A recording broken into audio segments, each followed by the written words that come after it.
pemirsa News TV Pontianak, jumpa lagi bersama saya Gali Wahyudi di Gali Talk Show. Dan hari ini saya kembali ke studio untuk berbicara dengan seseorang yang sangat berkompeten di bidangnya untuk membahas tema kali ini. Tema kita kali ini adalah kalau tak viral tak selesai. Apa itu? Banyak sekali kasus-kasus tentang kekerasan seksual, pelecehan seksual, bahkan terhadap anak-anak. Dan lebih spesifik lagi akan kita ajak ngobrol bersama. Ini untuk yang kesekian kali. Kak Eka, apa kabar? Alhamdulillah baik, Bang Gali. Ya. Beliau, saya harus memperkenalkan lagi, beliau adalah Ketua KPPAD Kalbar, Provinsi Kalimantan Barat. Iya, Bang. Dan hari ini kita ajak ngobrol lagi untuk yang saya lupa udah keberapa kali. Tapi kalau Kak Eka datang ke studio biasanya ada banyak informasi yang tiap tahun lah kayaknya. Kita bahas ya. Iya. Kalau tak viral tak selesai. Kakak melihat bagaimana sosial media membentuk opini masyarakat tentang suatu kasus atau suatu peristiwa. Banyak kasus-kasus yang ternyata akhirnya selesai karena viral. Bahkan ada yang kasus sudah lama, viral dulu baru selesai. Tapi banyak selain itu masalah-masalah yang ternyata tidak pernah terselesaikan karena nggak viral.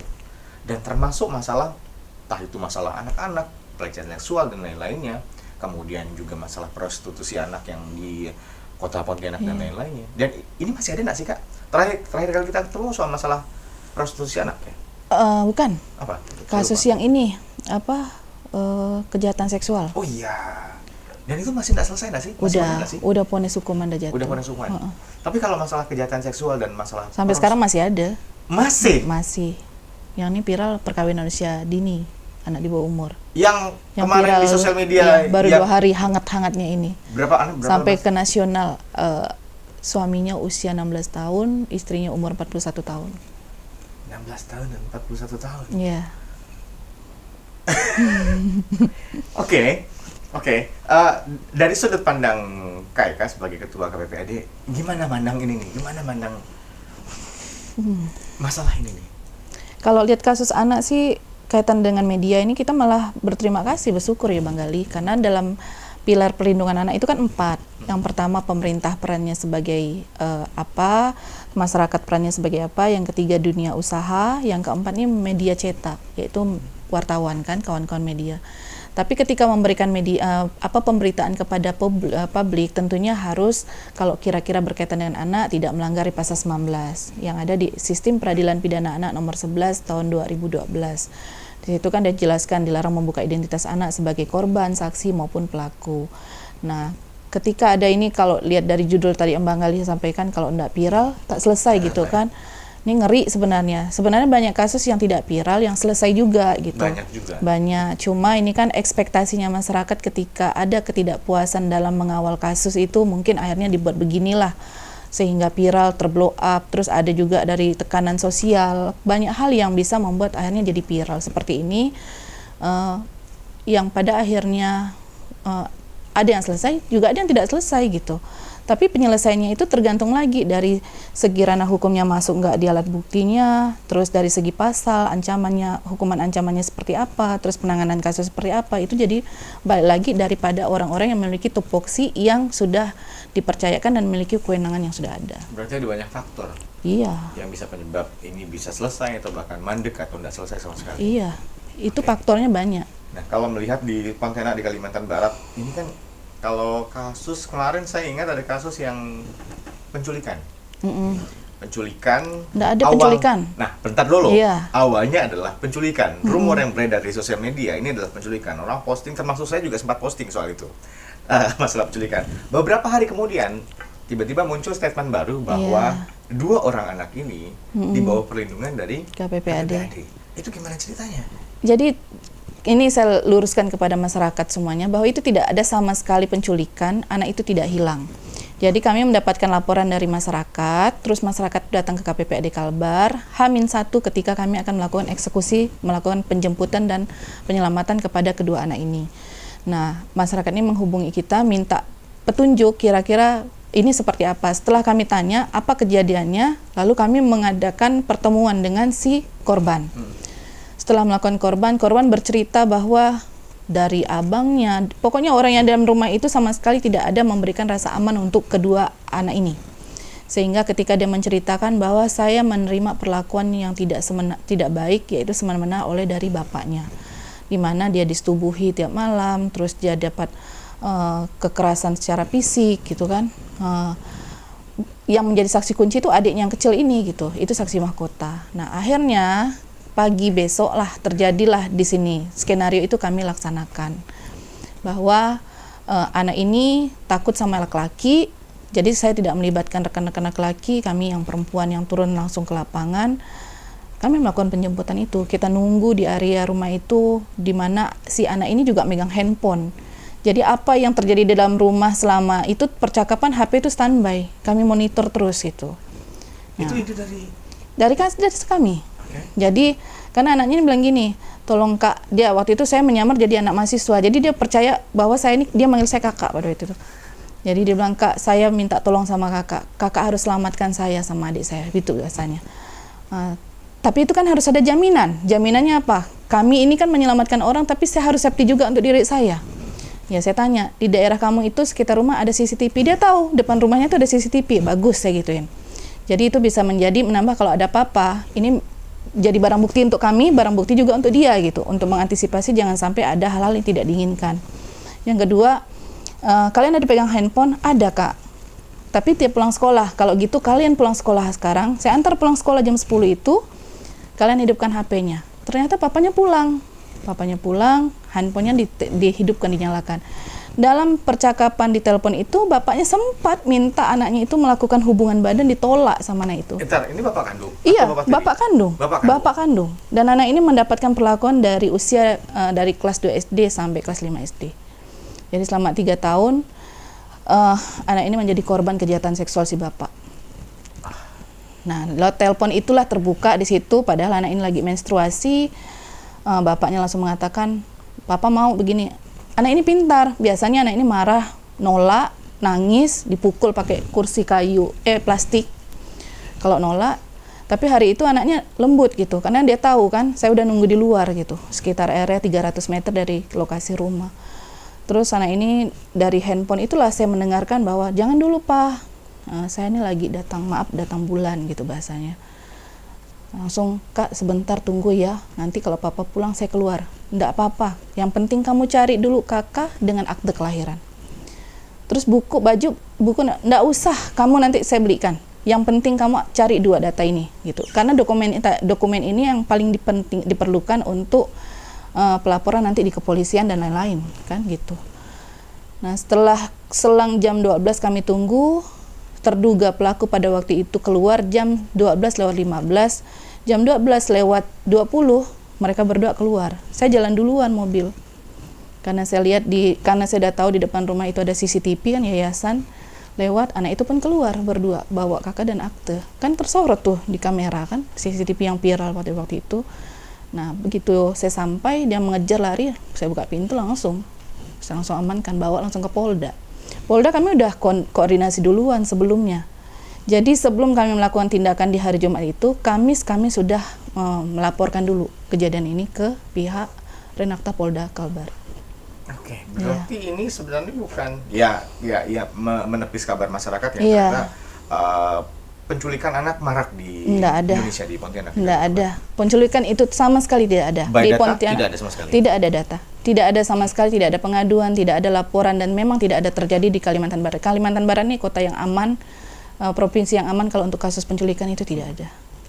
Aman untuk kasus penculikan, tapi yang lain belum tentu. Belum tentu. Iya. Oke. Ini menarik sekali. Berarti semua yang dilakukan oleh KPPAD pada waktu itu ini adalah semuanya didesain untuk menyelamatkan 2 orang anak ini. Iya. Menyelamatkan si kakak dan juga si adik. Iya.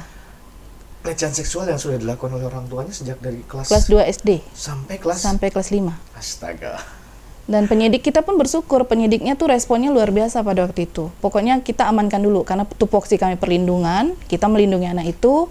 Dari segi hukum, kita pun maju dari KPPAD yang melaporkan kasus itu ke Polda Kalbar. Oke, pemirsa, ini kasus-kasus yang secara gamblang dibuka di sini dan banyak sekali terjadi. Ini hanya salah satu dari sekian banyak ya. Hanya satu dari sekian banyak yang terjadi di sekitar kita. Speechless ya saya. Baik, pemirsa, kita masih berbicara soal masalah kalau tak viral tak selesai. Dan ternyata setelah dikonfirmasi ke KK, banyak yang tak viral pun selesai dan banyak yang nggak selesai juga. Semuanya ada faktor penyebabnya. Tadi kita sempat menyinggung soal masalah pelecehan seksual, penculikan, dan ternyata dibantah diberikan informasi langsung oleh KK bahwa kalau data untuk penculikan anak di Kota Pontianak dan Nggak Kalimantan ada. Barat tidak ada. Tidak ada, jangan Nggak sampai ada. ada. Jangan Kita sampai menyebutnya ada. jangan belum ya, tapi tidak ada. Tidak ada, jangan sampai terjadi. Kalau anak hilang tuh memang ada, tapi paling jatuh di parit. Pernah ada kejadian kan yang di Pontianak Iya, Utara iya. itu jatuh, nah itu paling begitu. Kalau hilang sampai diculik, dijual organnya itu enggak ada. Baik. Itu beberapa informasi yang sudah disampaikan dan saya penasaran soal masalah ini tadi, masalah penculikan by KPPAD untuk menyelamatkan anak-anak itu, dan akhirnya kasusnya gimana? Selesai? Belum selesai, masih dalam pengawasan kami, penegakan hukumnya si pelaku sudah ditetapkan jadi tersangka dan ini tinggal menunggu proses persidangan. Apa kabar dengan anak-anak itu? Alhamdulillah sehat. Sehat ya? Ya udah kami tempatkan di tempat yang sangat layak dan memang tempat yang aman dan nyaman untuk yang bersangkutan. Oke. Mbak, kasus-kasus kayak gini masih sering terjadi nggak sih? Masih banyak nggak sih? Masih banyak lah Bang Gali, mana pula tak ada. Mau mampir ke kantor KPPAD itu takut ya ngelihat. Kalau ke kantor KPPAD itu enggak ada anak-anaknya. Tapi Pasti kalau data-datanya kan pasti ada lah. data dan orang datang lapor dengan juraya mata itu pasti ada. Tiap itu Banyak lah Bang, tiap ibarat- hari. Kayak kita makan nasi itu 1 hari 3 kali itu paling enggak 1 hari sekali itu adalah datang lapor bola air mata ke, bawa anak ke, entah ada dipukul ke. tapi itu dalam artian bahwa paling enggak masyarakat sudah mulai teredukasi kemana mereka harus melapor. Iya. Iya kan? Sebenarnya laporannya sebenarnya bisa ke polisi langsung atau langsung ke KPPAD untuk pendampingan awal di situ. Tapi tinggal kembali ke masyarakat lagi. Mereka nyamannya seperti apa gitu kan. Tapi pada intinya kalau untuk kasus anak ya ke KPPAD. Apalagi kita kan udah ada KPPAD Kota Pontianak, Bang. Oke. Nah, jadi kalau ada kasus anak mereka biasanya ke KPPAD Kota. Kalau mereka lebih trustnya ke KPPAD Provinsi, ke KPPAD Provinsi gitu. Kadang-kala kami limpahkan juga ke kota gitu. Oke, menyangkut kasus yang viral beberapa hari yang lalu soal masalah perkawinan anak di Iya. bawah umur. Anak tetap di umur ya. 16 tahun sampai dengan 41 tahun. Itu tanggapan dari KPPAD gimana? Ya, Respon dan apakah berhak untuk ikut campur atau tidak sama sekali? Hanya ada mungkin mengunjungi ke sana atau tidak? Kalau mengunjungi itu karena ada OPD-nya, Bang. Ada Dinas DP3A. KB kan di sana sudah ada di Kabupaten Sambas. Cuma yang kita sesalkan ini ketika kasus perkawinan usia dini ini terjadi, yang laki-lakinya usia 16 tahun, pintu pertama awal ini kan KUA, RT dan RW. RT RW lah oke, kalau mereka tidak memahami aturan yang ada yaitu di Undang-Undang Perkawinan atau Undang-Undang Perlindungan Anak atau Undang-Undang TPKS, Tindak Pidana Kekerasan Seksual. Kalau mereka tidak mengetahui itu, minimal KUA yang mengetahui Undang-Undang Perkawinan nomor 16 tahun 2019. Kan di situ ada, atau yang mengacu sebelumnya di Undang-Undang nomor 1 tahun 1974. Di situ udah jelas umur yang boleh dinikahkan itu 19 tahun. Masa KUA enggak tahu?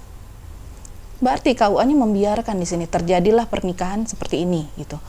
Dan di dalam pasal 26 di Undang-Undang Perlindungan Anak nomor 35 tahun 2014 itu udah jelas bahwa orang tua wajib mencegah terjadinya perkawinan usia dini pada anak. Ini orang tuanya malah menjodohkan, mengenalkan kepada temannya untuk dikawinkan gitu kan.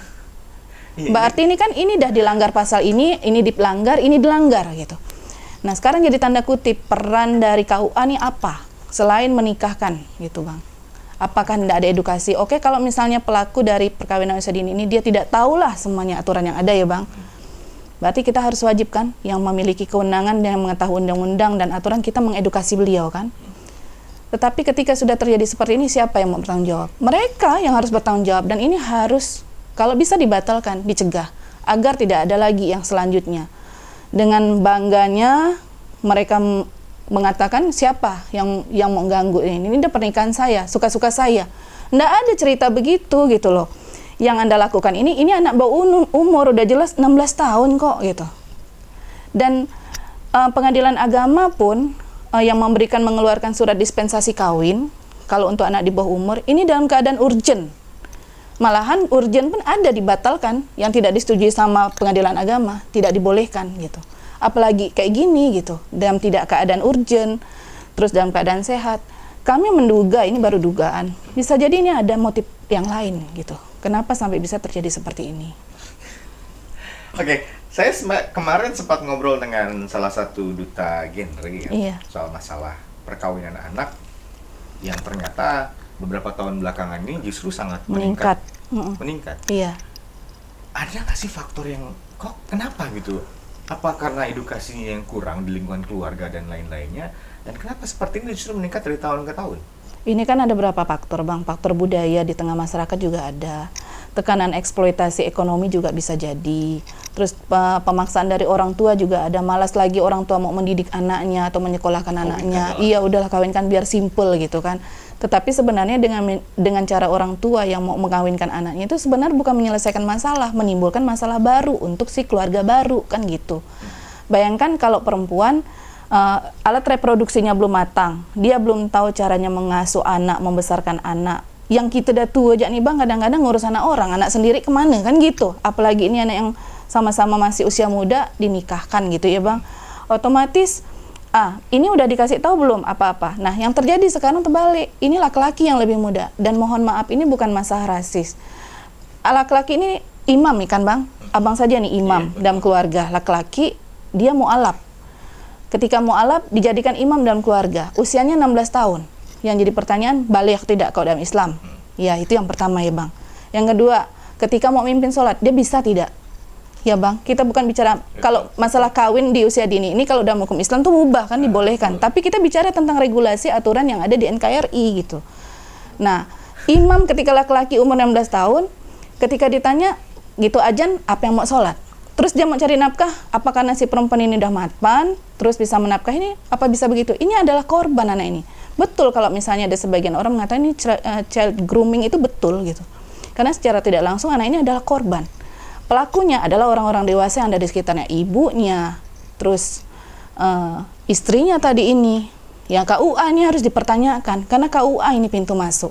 Dia harus mengedukasi seharusnya warganya, masyarakat ketika masuk pertama menyodorkan akan menikahkan seseorang, ini udah jelas kok usianya 16 tahun. Kenapa harus dipaksakan seperti itu? Wajar saja viralnya sampai senasional sebegini rupanya gitu kan. Kan lucu gitu. Oke. Dan sangat aneh kalau untuk orang-orang kita, laki-laki usia 16 tahun. Banyak yang kawin, tapi usianya misalnya 20 tahun, 25 tahun. Itu kan tidak melanggar undang-undang kan Bang? Baru kali inilah yang ada 16 tahun. Oh, tapi Kak, kalau saya melihat bahwa ini di sosial media justru jadi bahan ya. Jadi bahan yang digoreng untuk informasi, dan media juga memberikan tempat untuk mereka. Iya.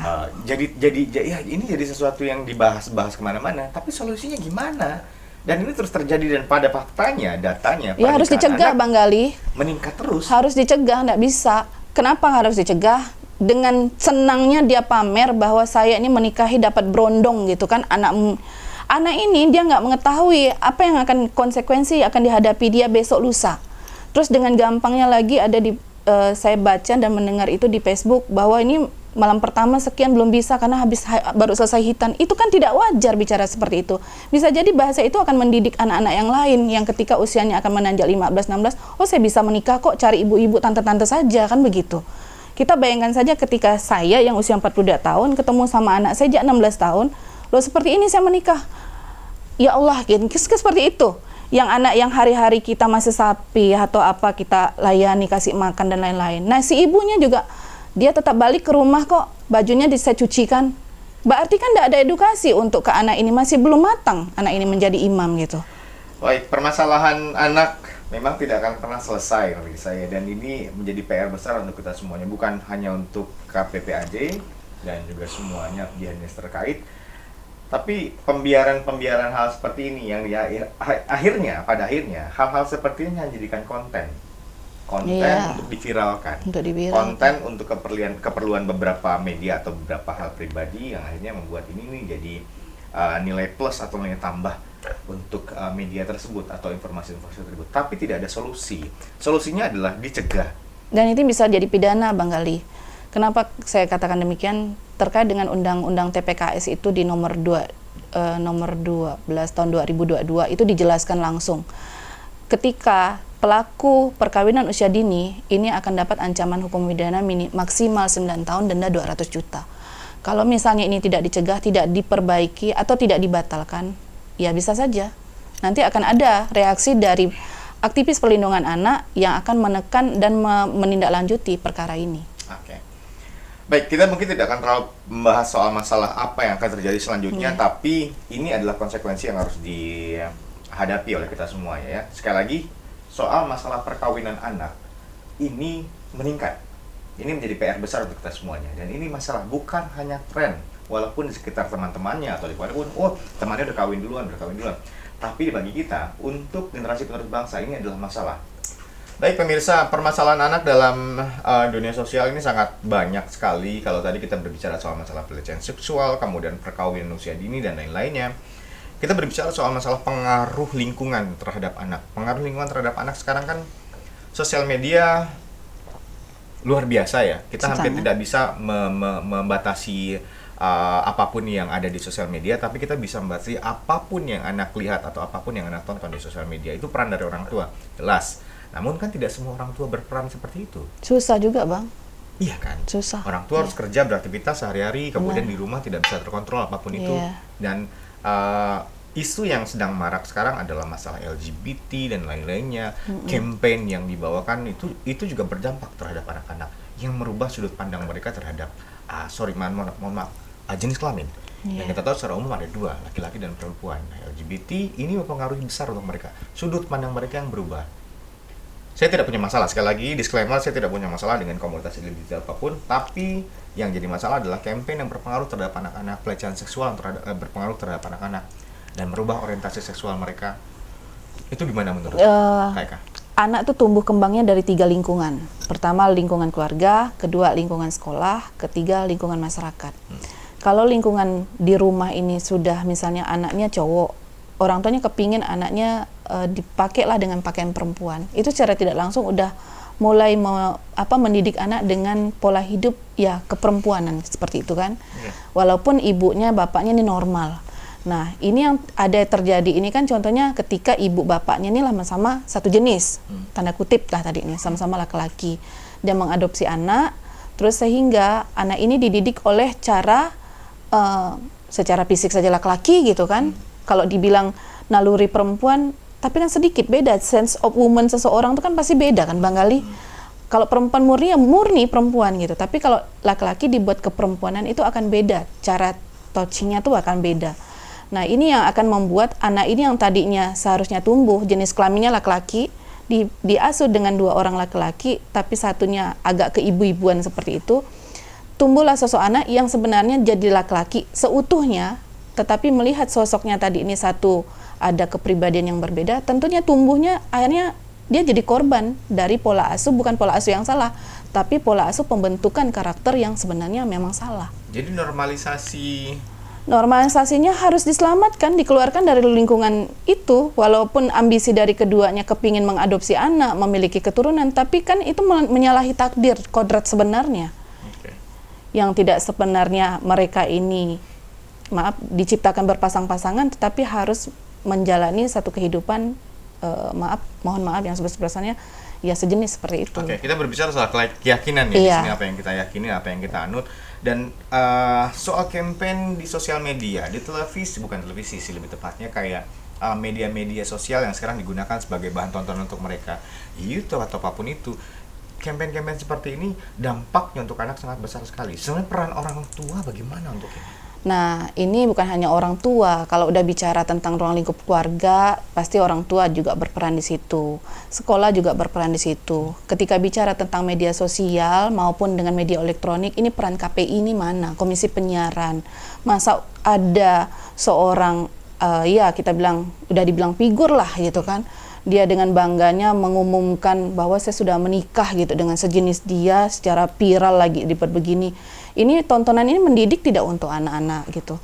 Nah ini KPI ayo dong gitu, jangan hanya melihat dari satu sisi saja ketika ini ada berita nih. Coba lihat zaman dulu kita hanya taunya TVRI saja kan. Ketika jam maghrib apa yang ditayangkan di situ paling film Unyil kan, kita hanya mengenal tokoh-tokoh yang kira-kira yang wayang ini Bagong, Gepeng gitu kan. Tapi sekarang kita tidak melihat lagi film-film seperti itu gitu. Yang kira-kira mendidik nih apa sih? Sekarang hanya cari gimana caranya gimmick ya. Terus membuat yang berita-berita hoak itu dibuat viral. Terus kalau udah viral, senangnya minta ampun, mulailah rating dinaikkan. Ada artis yang tidak ada prestasi sama sekali dibuat ini. Apakah itu tontonan mendidik? Tidak. Oke lah, anak-anak sekarang hanya megang handphone, tidak melihat tontonan TV. Tetapi kan ketika dia megang HP ini, semua dia bisa melihat semua apa yang ada di luar. Karena Kan? potongan-potongan yang ada di TV biasanya Masuk ke ke konten-konten sosial media yang benar. akhirnya berdampak ke anak-anak. Betul. Salah satunya adalah TikTok. Itu Iya. potongan-potongan dari Potongan-potongan itu yang akhirnya dikonsumsi oleh anak, yang akhirnya bukan hanya memberikan edukasi yang baik, tetapi menciptakan mindset yang tidak baik, dan akhirnya membentuk pola karakter yang tidak baik. Akhirnya branding personal anak itu jadi rusak. Tidak utuh akhirnya tumbuhnya. Pendampingan dari orang tua juga harus diperlukan lebih ketat lagi berarti. Iya, itu kalau orang tuanya yang utuh, Bang Berarti Gali. orang tua zaman sekarang harus punya kemampuan yang lebih besar lagi untuk Jangankan kemampuan yang lebih besar, Bang Gali, tetapi bagaimana komitmen orang tua dalam mendidik anaknya ini, terutama dalam meningkatkan pengawasan yang sangat ketat untuk anaknya sekarang. Ide-ide seperti itu kan berbanding terbalik, Mbak, dengan kenyataan yang ada di lapangan. Bahwa ternyata perlindungan anak, bahkan di lingkungan keluarga, itu justru menjadi hal yang menakutkan bagi anak-anak. Saya sendiri saja seorang ibu ini udah merasa kesulitan untuk mengurus 3 anak yang ada di rumah. Dengan anak yang lagi menanjak usia remaja, dari anak ke remaja, remaja ke dewasa. Terus ditambah lagi menangani kasus perkara anak yang ada di seputar saya. Saya membayangkan ketika kita memiliki, ini dalam keluarga yang lengkap nih Bang Gali. Tetapi kasus-kasus anak ketika kita temukan orang tuanya tidak utuh, ibunya maaf sudah meninggal, atau ibunya bekerja di luar, bapaknya ini tidak ada lagi. Nah ini anak ini yang banyak jadi korban, akhirnya bukan mendapatkan tempat yang nyaman, bukan mendapatkan tempat yang aman, mereka jatuh ke dalam lingkungan yang salah. Yang seharusnya the right man on the right place itu salah gitu. Dia jatuh mencari tempat nyaman, akhirnya tidak menemukan figur yang sebenar-benarnya ada di dalam rumah. Kenapa? Karena di rumah dia tidak menemukan itu. Nah, ya taruhlah ketika anak ini balik ke rumah, masih ada ibunya sibuk dengan ini pekerjaan di luar bla bla bla gitu. Iya, saya tidak bicara orang lain lah, saya balik ke diri saya sendiri. Tapi saya mengoreksi, saya minta sama anak saya yang kritis langsung memberi koreksian kepada saya, ibaratnya itu tamparan bahwa saya jangan terlalu banyak fokus keluar, fokuslah dulu untuk mereka gitu kan. Saya harus siapkan sedikit 5 atau 10 menit untuk diskusi dialog. Saya harus mengetahui apa yang terjadi dengan anak saya di sekolah, terus mereka di rumah, mereka curhat. Kadang kala pas saya baring dia masuk dalam kamar. Nah, berusaha untuk menjadi sahabat anak itu bagaimana sih supaya anak ini tidak mencari tempat perlindungan, tempat yang nyaman, yang mereka rasa itu tempat cerita yang baik untuk mereka. Ya karena sahabat banyaknya mereka hanya putar di handphone kan. Iya, betul. Yang kita ngerikan sekarang ini, kita merasa anak kita baik-baik saja di rumah, tetapi di dalam kamar kita nggak tahu apa yang dikerjakan dengan handphone satu ini gitu. Ketika dia keluar dari rumah dia pakai jilbab, kita tidak tahu apakah di dalam kamarnya dia masih menggunakan jilbab atau tidak ketika dia video call dengan orang lain. Kita bisa jamin tidak? Terus yang kedua, apakah kita menjamin anak kita, oh anak saya di rumah saja, baik-baik saja, dia dengan neneknya, dia hanya main handphone.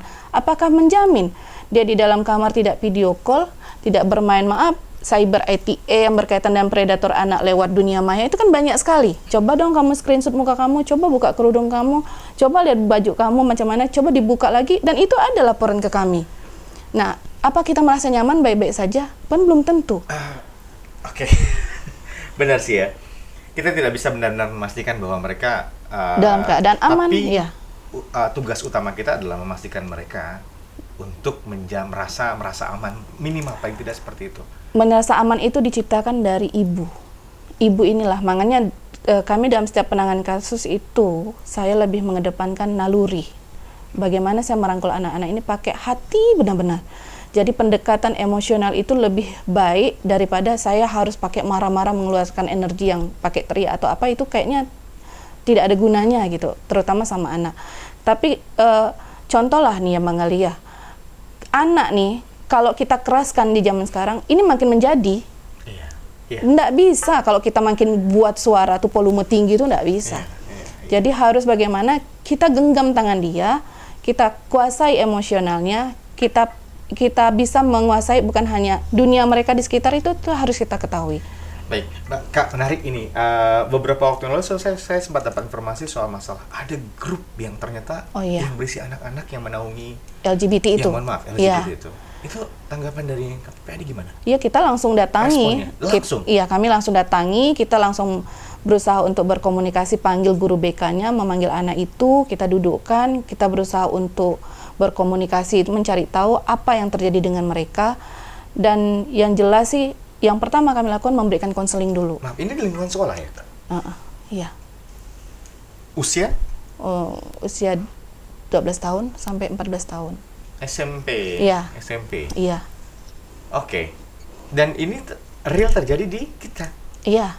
Ada di kita. Berarti benar bahwa dampak dari campaign itu banyak sekali. Cuma ini kan kita nggak bisa terbuka. Barang ini kan Ya, kayaknya Saya- gunung es gitu. betul. Saya setuju bahwa memang kita tidak bisa terlalu terbuka dengan hal seperti ini, tapi kita wajib untuk memantau dan juga mengikuti proses Iya. atau apapun yang terjadi di sana. Dan juga kita tidak bisa melihat bahkan isi handphone seseorang kan sekarang udah hak pribadi, hak milik Udah dari pakai pin, ini ya. password semua. Password dan Anak-anak pun lain-lainnya. juga begitu. Makanya harus deketin anak-anak kita. Jangan sampai kita jadi musuh anak kita sendiri gitu. Ini PR untuk kita bersama, untuk semuanya. Sekali lagi kita selalu berbicara soal masalah perlindungan rasa nyaman anak di dunia nyata dan juga di sosial media. Karena tugas kita sekarang bukan hanya menjaga anak di dunia nyata, tapi juga menjaga anak-anak di sosial media. Karena pengaruhnya banyak sekali. Efeknya adalah ini akan menjadikan karakter mereka seperti apa di masa depan pada saat mereka dewasa. Apa yang sudah disampaikan oleh Kak Eka dan perjuangan dan tugas yang dilakukan tidak akan pernah selesai kayaknya kayak. Kita akan ketemu terus kayaknya untuk berbicara soal banyak hal. Tapi mudah-mudahan apa yang kita sampaikan di sini bisa bermanfaat dan bisa mengedukasi masyarakat yang ada di Kalimantan Barat atau siapapun yang menyaksikan kita. Kak, closing statement untuk masyarakat Kalimantan Barat atau semua yang menyaksikan kita. Silakan. Yang jelas sih jadi pelopor dan pelapor, kita minimalisir tidak ada kekerasan pada anak. Dalam bentuk segala apapun kekerasan itu kita hapuskan. Dan jangan sampai ada terjadi di Kalimantan Barat. Mari sama-sama kita melakukan penyelenggaraan perlindungan anak di Kalimantan Barat dengan baik dan benar sesuai dengan Undang-Undang Perlindungan Anak Nomor 35 tahun 2014. Jangan takut untuk melapor, silakan untuk datang ke KPPAD Kalbar, Jalan D.A. Hadi nomor 146 Pontianak. Oke, baik, terima kasih Kak Eka sudah menemani kita ngobrol di sini di Anjus Pontianak. Ya, sama-sama, Mudah-mudahan apa yang Gali. sudah disampaikan bermanfaat. Sekali lagi terima kasih. Kita akan ketemu lagi di lain waktu dan kesempatan. Semoga apa yang kita sampaikan bermanfaat. Kalau tidak ada, sekali lagi kita tidak kita tidak ingin menyinggung pihak siapapun. Disclaimer sekali lagi, apapun yang kita sampaikan ini adalah murni sudut pandang kita sebagai media dan juga sudut pandang kita sebagai orang tua, sebagai masyarakat yang ingin melindungi anak-anaknya agar mereka merasa nyaman berada dimanapun, baik itu di dunia nyata dan di dunia maya. Sekali lagi, Gali pamit, sampai jumpa dan kita ketemu lagi di Gali Talk Show selanjutnya. Terima kasih.